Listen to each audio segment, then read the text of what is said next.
안녕하세요. 11월 10일 목요일 9길 그래핀의 영상입니다. 오늘 우리 증시는 코스피와 코스닥의 대략 1%대의 0.9%대의 지수 조정을 보인 하루였습니다. 오늘 새벽에 뉴욕의 시장이 하락으로 끝나면서 동조화의 움직임을 보이지 않나 하는 생각을 하고 있습니다. 그러나 전체 글로벌 시장의 전체적인 흐름을 보게 된다라면 환율의 안정, 그리고 유가의 안정 등을 보이고, 그리고 이제 금리의 고점 영역에 있기 때문에 낮아질 확률만, 가능성만 남겨놓고 있습니다. 물론 물가 상승의 인플레이션의 영향은 지속적으로 조금 더 이어진다라고 볼 수가 있겠고요. 내년 3월에서 6월 정도가 된다라면 지금의 그 금리 인상에 대한 영향이 경제 곳곳에 퍼져서 이제는 균형을 잡힌 시장의 안정의 모습으로 그 정도 시기에 보여지지 않을까 하는 그러한 생각을 합니다. 그리고 9일 재지는 이번 달에 유의미한 내용을 좀 기대해 볼 만한 그러한 기업공 설명회가 있고요. 최근에 오늘과 어제 역시나 9일 재지에서는 프로그램과 공매도 세력들 또는 대차 잔고 이러한 음성적인 그러한 매매 영향들의 큰 지대한 영향을 미치고 있는 그러한 상황입니다. 오늘과 어제는 대차에 있어서 외국인의 대차는 한계에 도달하지 않았나 그러한 생각도 해봅니다. 과연 이러한 일들이 왜 일어날까 그것은 잘 모릅니다. 그들의 매매 성향, 매매 패턴에 입각해서 그러는 것이겠고요. 9일 재지만이 아니라 다른 종목들도 역시 최근에 대차 잔고와 공매도가 지속적으로 증가하는 외국인들의 행태를 우리는 엿볼 수가 있습니다. 9일 재지 오늘 거래량은 대략 69만 2,397주가 있었고요. 90원이 하락한 2,375원.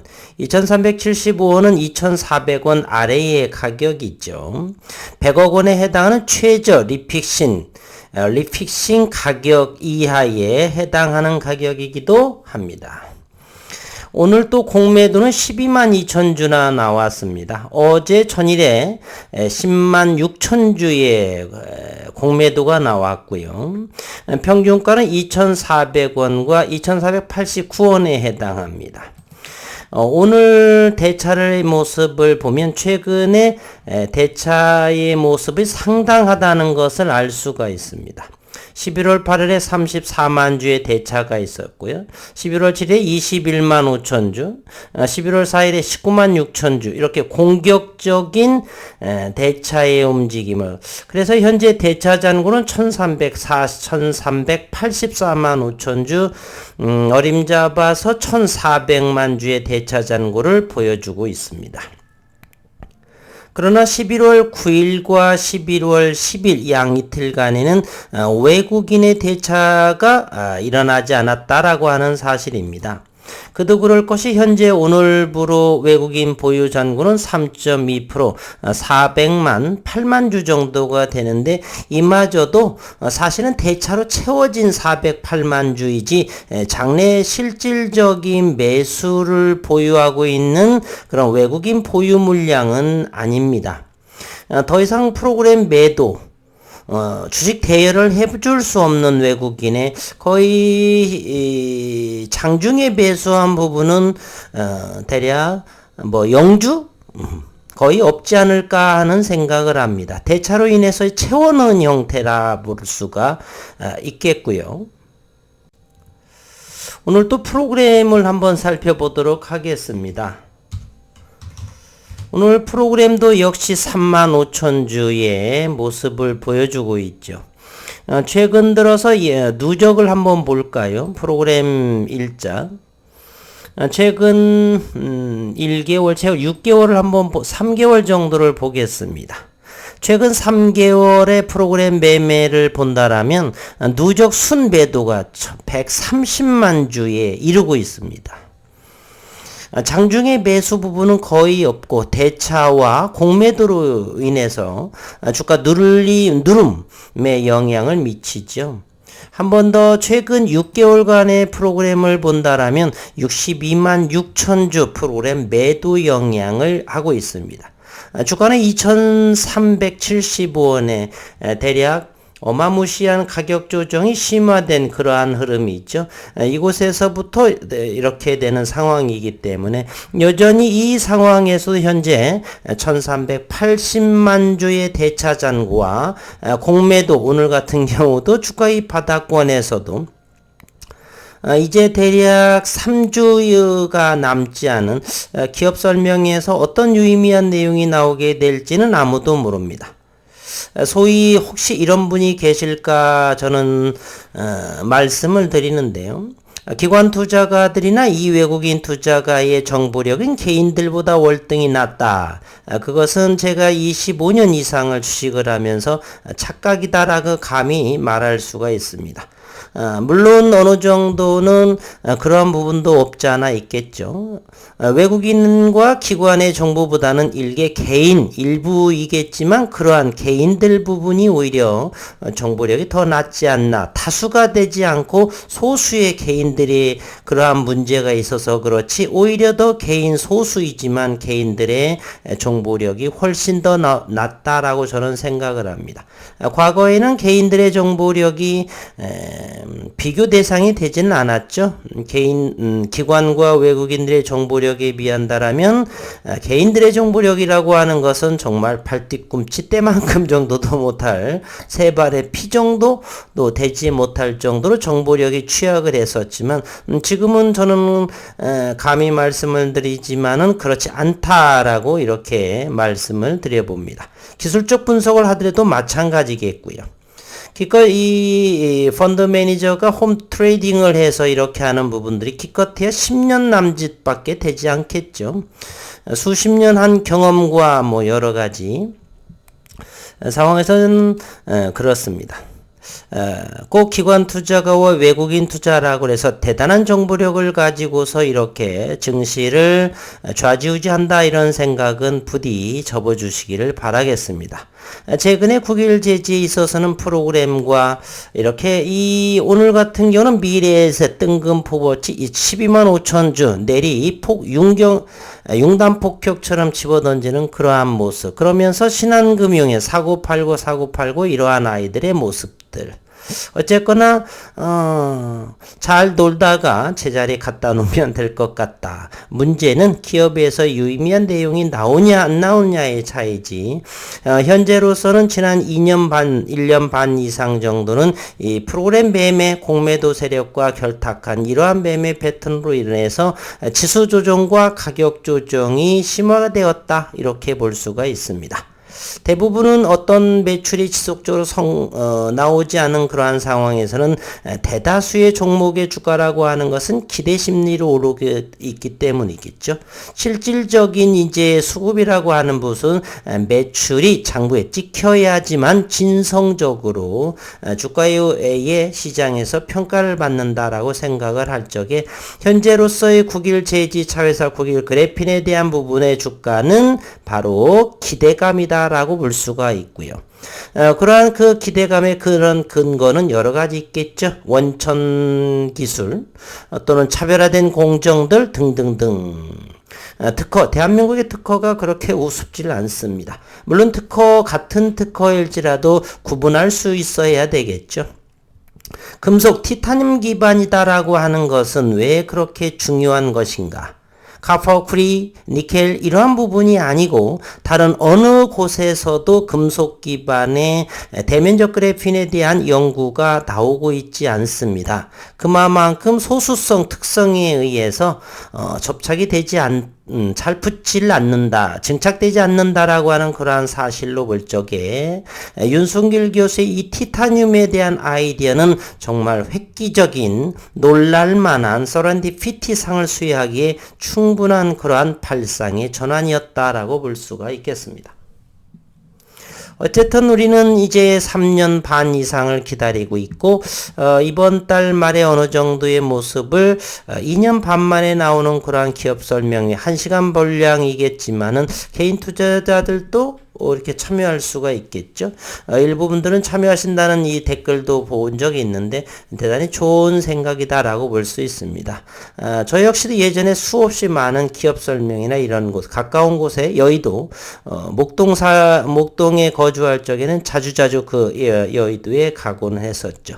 어쨌든 가보지 않으신 분들은 질의응답도 가능하고 이번에 개인 투자자들도 한다라고 하니까요. 그래서 참석도 한번 해보시고 시간 가까운 곳 계신 분들은 의미는 있다라고 저는 생각을 합니다.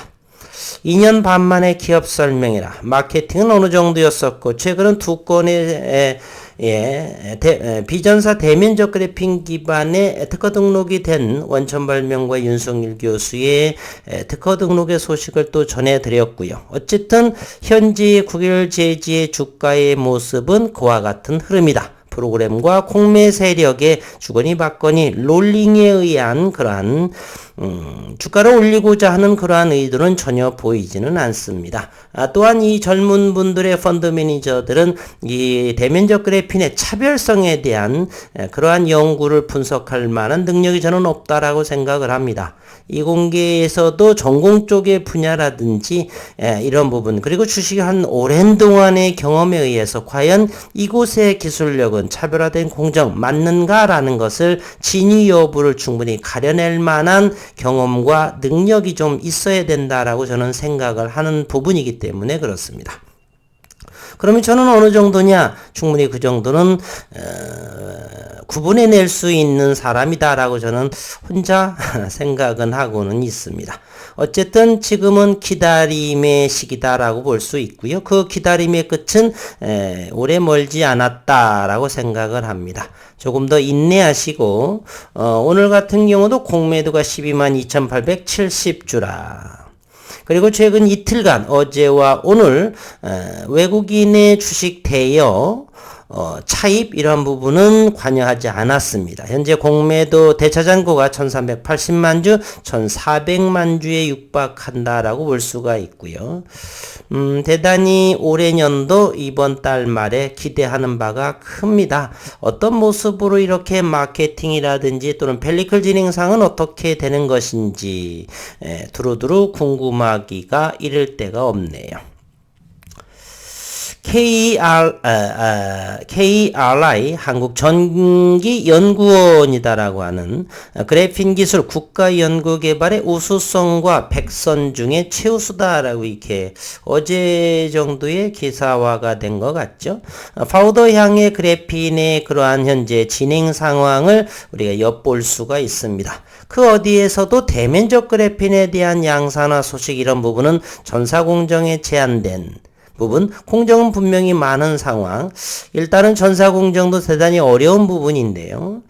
대한민국의 대면적 그래핀 선도국이면서 이 전사공정까지도 하는 기업들이 그렇게 많지는 않습니다.